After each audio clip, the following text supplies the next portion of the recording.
through art, igniting diversity, and fostering inclusivity.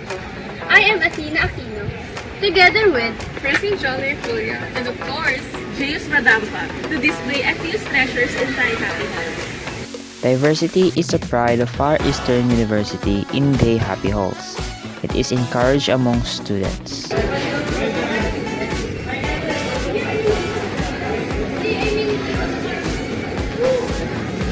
Let us witness diversity in art forms in Thai Happy Halls.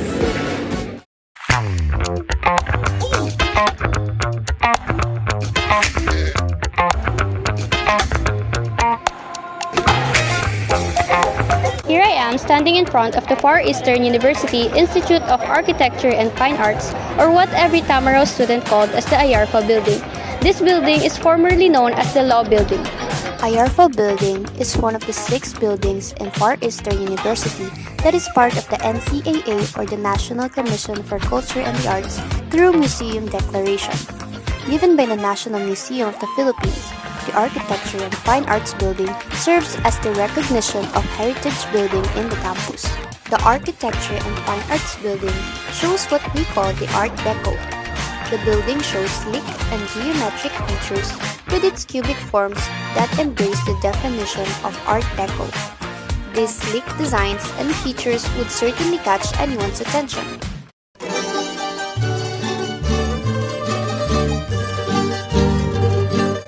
There are many types of Filipiniana that were used by women back then, but the Maria Clara was the famous of all, especially during the Spanish era since the emergence in 1890.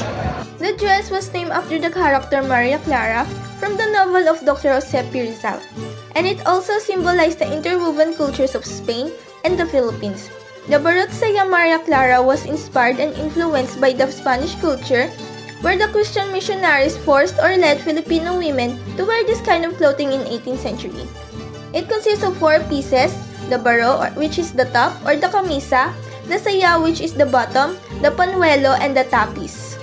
Women used to wear this kind of clothing to cover their body since it was a taboo to show too much skin, even ankle, feet, toes, among others. Women back then were required to be conservative to be called as a decent woman.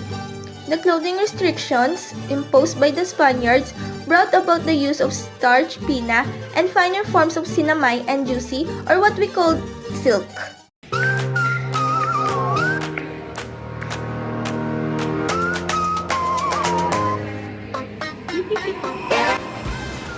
In 1948, Cristiano Nepomuceno sculpted the bust of FEU's founder, Dr. Nicanor Reyes, that immortalizes the man of all ages to come.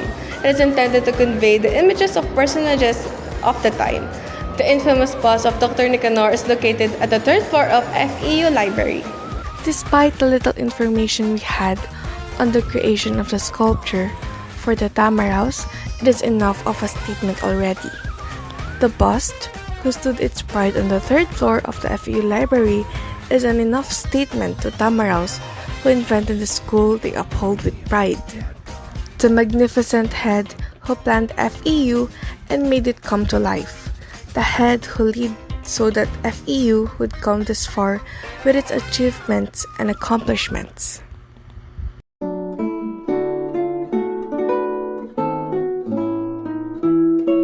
The work of Federico Aguilar Alcualas, the Tres Marias. This represents the 3 Philippine deities of the same names, like Maria Cristina, the spirit of Maria Cristina Falls, Maria Kakwa, the deity of Mount Lantoy, and Maria Makiling, the guardian of Mount Makiling.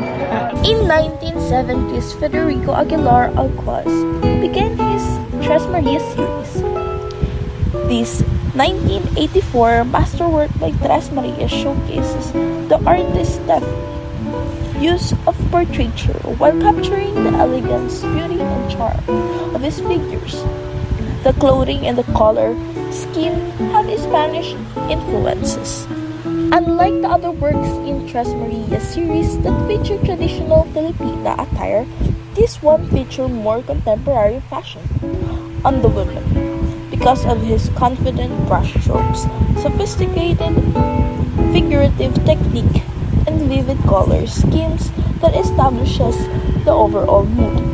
Alcuaz's ladies look at ease, uses somber hues, yet his use of light and shadows capture a certain humor.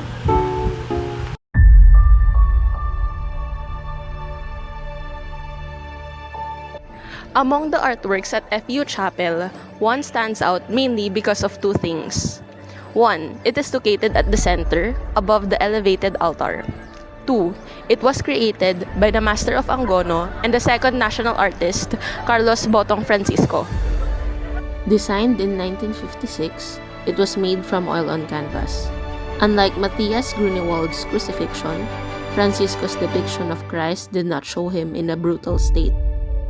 With Francisco's art style, the crucified Christ conveys messages with mental and emotional aspects, showing art's main purpose, to be an instrument of transport.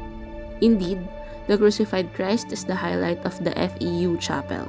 Its preservation is a treasure, not only to the FEU community, but to the whole country as well.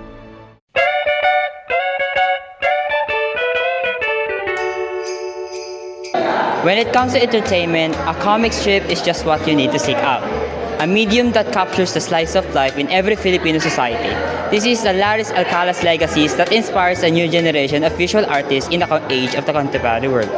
The artwork showcases a series of activities that happen simultaneously. Alcala portrays not only ordinary events but also fictional occurrences that lean towards a more cartoonish representation. He illustrates his works with a crowd of miniature people engaging in shopping at a mall, while some simply plays around.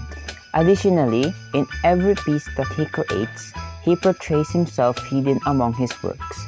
Larry Alcala's comic strips have made people laugh, smile, and reflect throughout his 50 years of illustrating. To summarize, given the title itself, we wanted to show how we can use art as medium for us to have a diverse and inclusive society. Our group would like to focus on showcasing different artworks that portray our advocacy, empower through art, igniting diversity, and fostering inclusivity. From clothing, painting, sculpture, and buildings, they all have historical backgrounds that what Guillermo said in her article plays a big part in every artwork. We believe that if we focus on using or showing different kinds of artworks, building, sculpture, painting, and cloth, we can be able to convey the message we wanted to tell, which is diversity and inclusivity. In conclusion, art is complex. Therefore, it deserves to be showcased in the same manner while still being celebrated and appreciated. We thought of our advocacy, which revolves around diversity and inclusivity because of this reason. In our own way, we aim to shed light on the Filipinos' excellence and creativity. In attempting to break barriers, to showcase that art is not just this or that it can be anything that you want it to be. We recommend the following in line with our advocacy. To promote inclusivity and pride through art. Second, to let people appreciate art, its culture and myth. Third, to encourage people to invest in art. And fourth, to highlight creativity in our cultural heritage.